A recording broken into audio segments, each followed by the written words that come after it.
What's up, guys? Today we're going to be installing the Ironman bumper on my GX. We got the worn winch. It's under all the trash over there, as it's supposed to.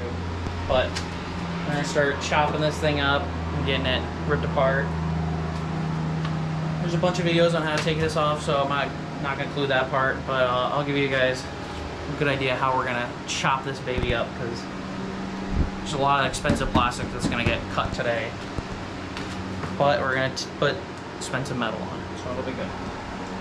We'll grab a time lapse of us ripping this thing apart.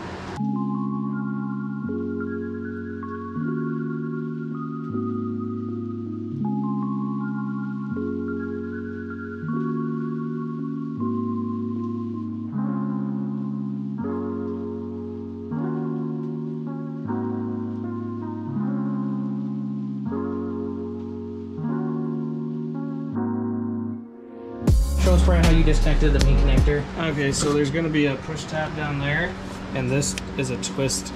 So as soon as you push that down, it'll release this so you can twist it up. And then this takes that off, and then the whole loom comes this way.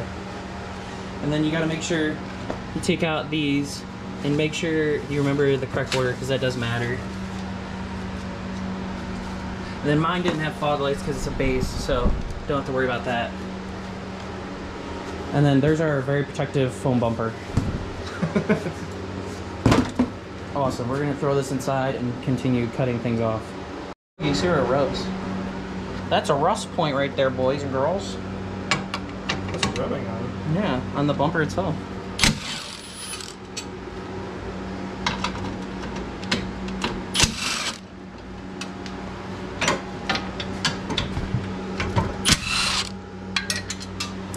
No! Then you lose the 10s.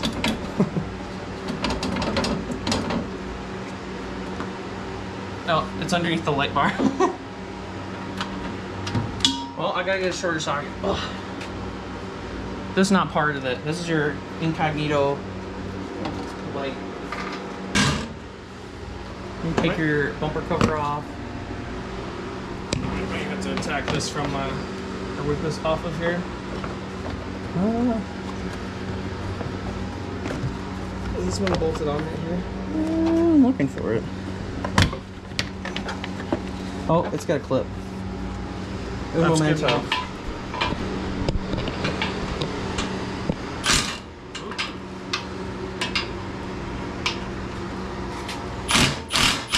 Might just use a breaker. I probably have to.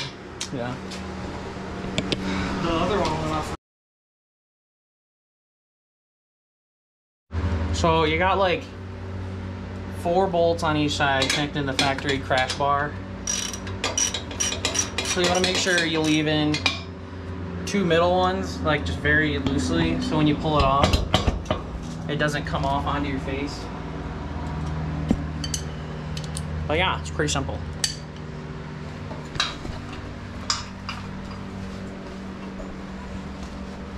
Oh, let's see. Nice and round. Make sure you round these off. You may or may not have to use them. I didn't check yet. A breaker bar is what he's talking about.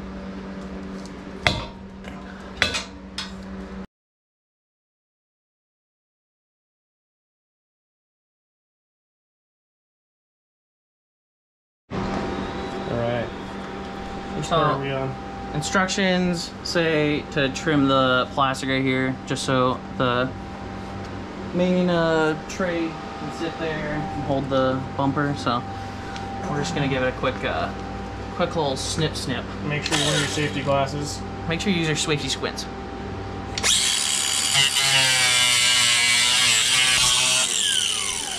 Make sure you do it the most dangerous possible way. Yeah, put your hand right next to the blade. Look at that, now you have clearance. Clearance. That's what you want. Brandon, if you would not hit that can. Dun-dun-dun. It's a fluid fill moment. This is where we get a chance on our installs to get to places we can't get with the fluid fill normally. So you got these nice holes in your frame.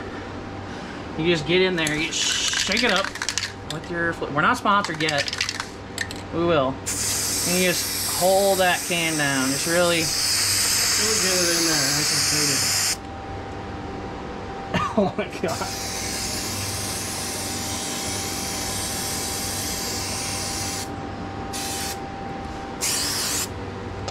It smells so good. I'm glad we have a fan. I love the smell of fluid film. It reminds me of protection.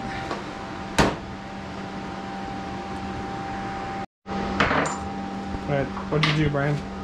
Okay, so on these brackets, actually, here we go. Here's the sister bracket. We cut this wing off, so it'll actually fit. Let's see. How do you loosen this? There we go. It's a little spicy. So then it'll fit up in there. I like to trim just a hair more on the back. Yeah, and then we gotta take off our recovery point here. But then this is where the bottom plates go, the big plates over there. So that's why you need to attach that, and then one of these bolts will support it. Alright, what'd you do, Brian? Okay, so on these brackets, actually, here we go. Here's the sister bracket. We cut this wing off, so it'll actually fit. Let's see. How do you loosen this? There we go. It's a little spicy. So then it'll fit up in there. I like to trim just a hair more on the back. Yeah, and then we gotta take off our recovery point here. But then this is where the bottom plates go, the big plates over there. So that's why you need to attach that, and then one of these bolts.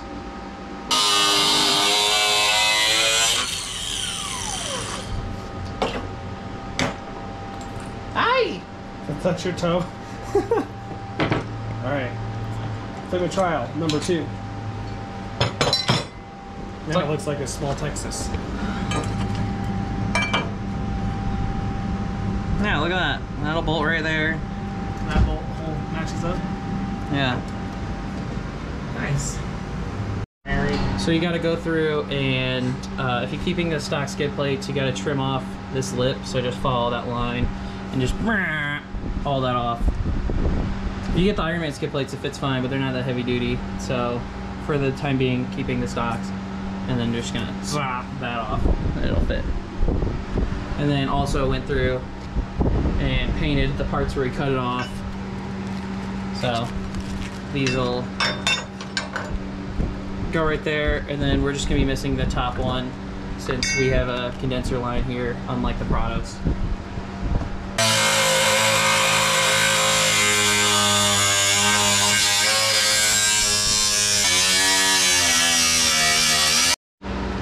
Okay, so we got the middle bumper thing, winch plate set up. So what we're gonna need to do is make some clearance for the winch. So we're gonna flip these brackets backwards, and then that should bring this condenser line in.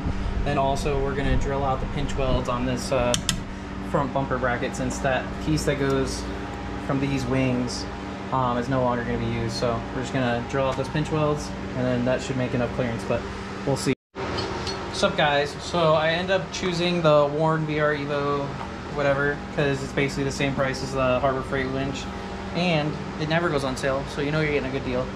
Right now the clearance is pretty close. This size is like 11 inches tall. That gap is only like 9.5 inches tall, so this has got to come off. We're gonna fab some up somewhere for it, maybe put it on top, but we'll see. But right now the only issue we're having is the condenser line sitting right here on the back of it, so we're gonna have to push that up, probably clearance this bracket more. We end up cutting that off, but clearance that bracket more, pull this up, and then it should fit. And then but yeah, so pretty much on the Warns, all you do is take off these 2 bolts, and then once you cut off the thing, this swivels up, and then there's 4 Allen keys, and then the whole thing comes off. And then it's next step.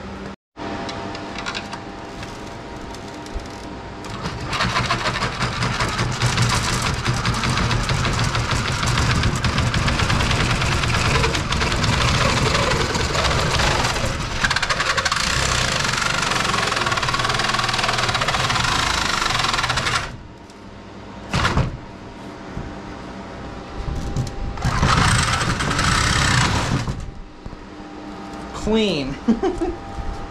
That's Okay. just a starter cut. We'll clean that up. Oh yeah, there we go. Now we're doing the clean plastic. Cool. Let's see how much.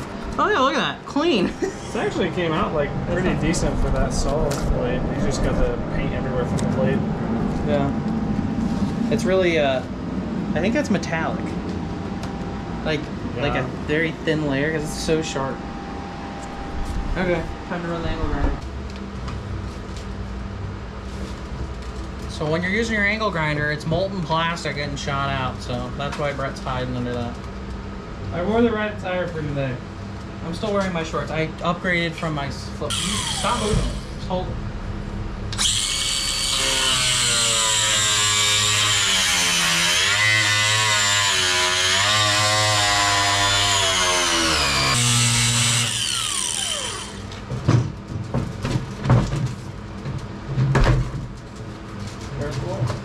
Okay.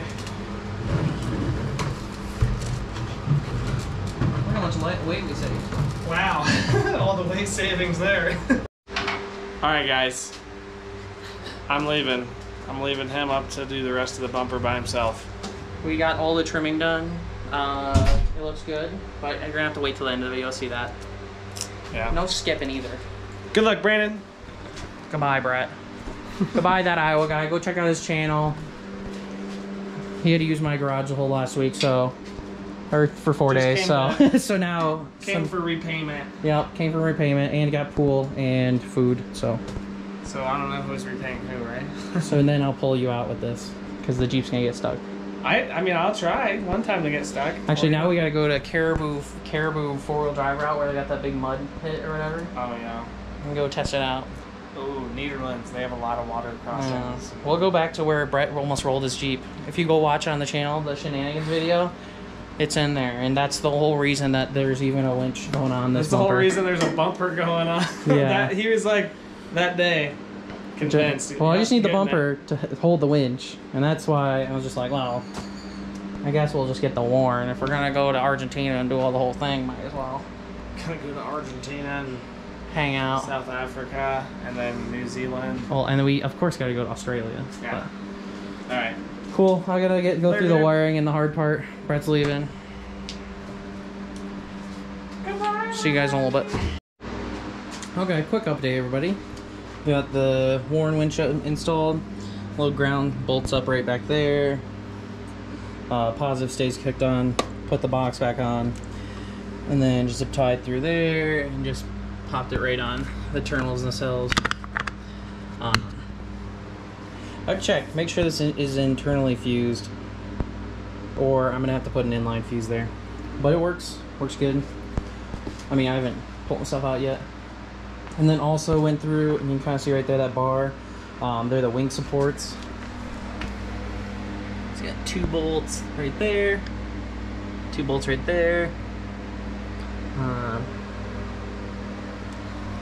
But yeah, so, and then also just to firm this up, it's not flopping in the wind. 2 zip ties, 2 holes, zip tie through that roof bracket. So, same thing on this side, nice and stiff. This harness right here, I unhooked it from there, cut it off that. So now the harness has some room to move. And then also, in a second here, I'm gonna add some edge trim, so I can get that all sorted out. But yeah, so far, we're getting there, and I'm not going to install the blinkers tonight. I need to get a resistor so I don't have hyperflash. And so when I do that, I'll probably wire up my fogs, but getting it buttoned together, because NOCO Overland, Brett and I's Facebook group, and Matthias, we are having a meet and greet to get some patches and stuff, so join if you haven't, if you're in the NOCO area. Northern Colorado. I don't know if there's another NOCO, I don't know, but looking good right now. When I put it on, pulled it all the way out, and then gave it a slight bit of down just to maintain kind of this alignment. I'm gonna have to trim these up, and then what I'll probably do is drill a hole through that plastic and then probably just zip tie it. And that'll pull it up and out of the way. It's crucial on this side. This is where your intake is. So unless you're doing a snorkel, make sure that you leave as much there as possible so that if you're fording some water, it's not going straight into it. But future plans for that, I gotta see if anyone's done it yet. But do a cowl intake, so just drill a hole through the kind of cowl, and then that's gonna intake the same way the AC intakes, and you get all the benefits of having a snorkel without having a thing sticking out, which looks cool. But I'm just not a fan of extra stuff on the sides and get hung up by trees, especially on the tight trails. But really happy. Not any huge roadblocks yet. I mean, at the beginning we had to cut those brackets up, but not that bad. Thankfully, Lexus Luther hooked me up and let me know how to actually do it, what was parts that were included. And yeah, so let me get going and hopefully I can finish this tonight. So I forgot to cover this the other day when I was installing the bumper, but basically you got your turn signals up here, fog lights right here. Let's see. So on here it gives you the wiring diagram. It's really vague, but it's right there on the left. Basically, yellow is positive, white's a negative, and then it has daylight running lights and park lights. But you can't see daylight running lights up there. But I just wired in the turn signals. So right here, black and red, not used. I'm gonna chop those off. But I use the waterproof seal connectors like I always do. I added in this resistor for hyperflash. Lex Luther told me about it. It doesn't seem to be doing enough, so I'm gonna have to check the old bulbs and see what the resistance is. It might be just slightly different. So, but I still got those, so I'll just test that. But for now, got it working. What I did do though is they come with a factory loom that has bolt connectors. You can kind of see right there, bolt connectors. So I just connected those up, and then see my other videos I showed you how to wire up a front light bar. Here, let me pop my hood.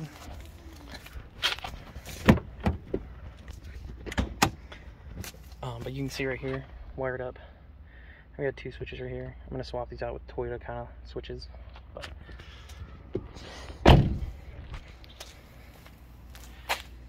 see them on. But right now I have the Nightlight harness. It has relays, power, and then this looks gross. I gotta clean this up, but I have two spots where basically it branches off from the harness, so it connects. So there's one connection for up front, and then I have a pack of wires for my light bar, which will string up there, and I'll get that hooked up. But for now, or I might probably be putting spotties instead of a light bar, to be honest. I think spotties might be a better design, but down the road, I digress. The factory loom that came with the bumper is right there. It's actually on top of the winch, so I'm actually gonna have to clean those wires up so I don't mess that up. That's actually a good thing I checked. But so that comes across, and then it splits, and then they converge automatically into one wire with a positive negative. Basically just hook that up to the Nightlight harness and good to go. My car didn't come with, it's a base model, so it didn't come with factory fogs, so I would have to run a whole new button and circuit anyways, so I figured I'd just do this. And then the light output, oh, almost fell. It's kind of, it's meh. Might swap those out with LEDs, but they'll definitely be fine for street driving. And I'll give you a shot of what the turn signals look like.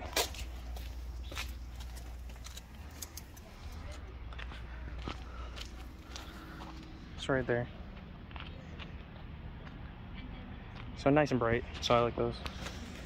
So I'll send you guys to the outro of what I think of this bumper, since I've had it on for now about 2 months, and I can give you guys my honest impressions and if you should buy it.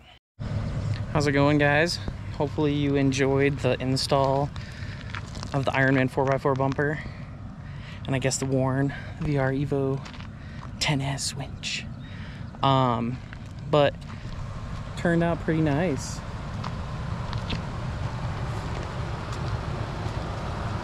I might need to do like just a little bit more trimming on this corner. It looks like we're catching, but besides that, looking good. I gotta wire up well, you guys already saw that, but my license plate to fit the Aussies kind of like thing, I just kind of drilled out a little bit, just like a 1/4 inch, just to get it over, but it fits right there.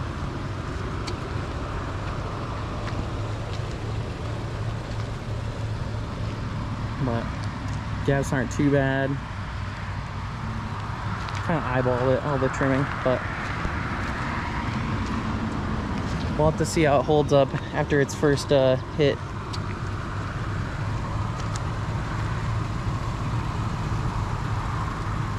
Also, the first wash I've given this rig in a few months. So I decided to get some pictures. You guys check out my Instagram, GX460.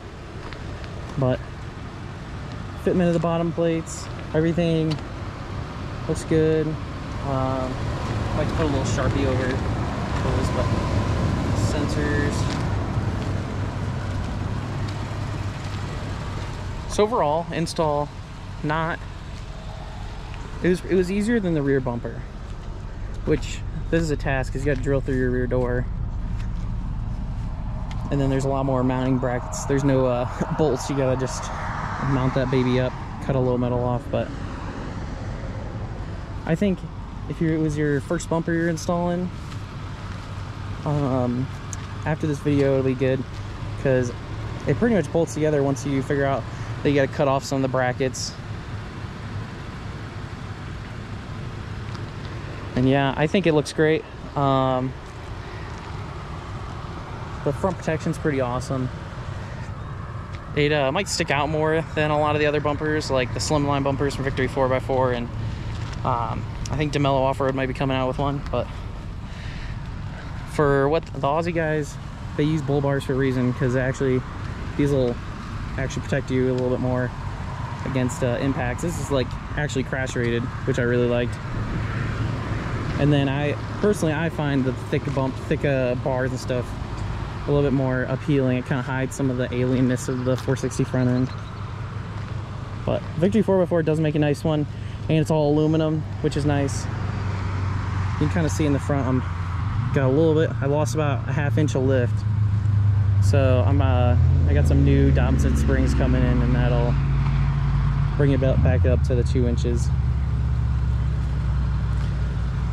But overall, I think I'll have to weigh it, but for my paper calculations, around like 230 pounds with the winch of added weight.